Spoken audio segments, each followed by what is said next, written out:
ఏపీలో వైసీపీ అధినేత వైఎస్ జగన్ ఓటమిలో అతని చెల్లెలు షర్మిల కూడా కీలక పాత్ర పోషించారు. అన్న ఓటమితో షర్మిల చల్లబడ్డారా, మళ్లీ ఇద్దరు ఒకటవుతారా అనేది ఇప్పుడు హాట్ టాపిక్ గా మారింది. ఓటమి తర్వాత ఇప్పుడిప్పుడే వైసీపీ అధినేత జగన్ రాజకీయంగా యాక్టివ్ అవుతున్నారు. ఓదార్పు యాత్రలకు సిద్ధమవుతున్నారు. నెల్లూరు జిల్లాలో ఉన్న పార్టీ నేత పిన్నెల్లి రామకృష్ణారెడ్డిని జగన్ పరామర్శించనున్నారు. ఇక వైఎస్ఆర్ జయంతి కార్యక్రమంలో జగన్ పాల్గొనున్నారు. కుటుంబ సభ్యులంతా ఒకేసారి ఈ కార్యక్రమానికి హాజరయ్యే అవకాశాలున్నాయి. తండ్రికి నివాళులు అర్పించేందుకు జగన్తో పాటు షర్మిల కూడా ఆ రోజు పులివెందులకు వెళ్లనున్నారు. అయితే ఇద్దరూ కలిసి మాట్లాడుకుంటారా అనేది కీలకమే.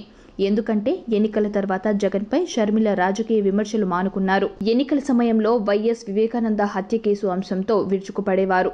దానిని ప్రస్తావిస్తూ జగన్ను దారుణంగా ఓడించాలని ప్రజలకు షర్మిలతో పాటు సునీత పిలుపు ఇచ్చారు. ఆ ప్రభావం కడప జిల్లాలో కనిపించింది. దశాబ్దాలుగా అక్కడ వైఎస్ కుటుంబానికి పైచేయిగా నిలుస్తూ వచ్చింది. అటువంటిది కంచుకోటలు సైతం బద్దలయ్యాయి. దీనికి వైఎస్ షర్మిల కారణమన్న ఆరోపణలు ఉన్నాయి. ఈ క్రమంలో షర్మిల కనిపిస్తే జగన్ ఎలా రియాక్ట్ అవుతారు అనేది కీలకం. అదే సమయంలో వైఎస్ జయంతి నేపథ్యంలో వైఎస్ షర్మిల విజయవాడలో పెద్ద ఎత్తున జయంతి కార్యక్రమం తలపెట్టింది.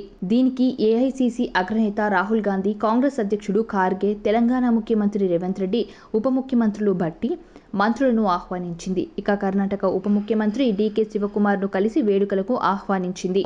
ఈ నేపథ్యంలో అసలు షర్మిల వ్యూహం ఏంటి? ఎన్నికల్లో ఓటమితో సొంత సోదరుడు నిరుత్సాహంగా ఉన్న పరిస్థితుల్లో షర్మిల ఏ ఆలోచనతో ఈ కార్యక్రమం చేస్తుంది అన్న చర్చ నడుస్తుంది. ఏపీలో చంద్రబాబు ఎలాగూ షర్మిలకు సాయం చేసే పరిస్థితి ఉండదు. అక్కడ కాంగ్రెస్ పవర్లోకి వచ్చే పరిస్థితి లేదు. మరి షర్మిల హడావిడి ఎందుకు? విజయవాడలో కార్యక్రమం ద్వారా జగన్కి ఝలకిస్తారా? పులివెందులలో పగలు ప్రతీకారాలు వదిలేసి ఏకమవుతారా అనేది సర్వత్రా ఉత్కంఠ రేపుతోంది.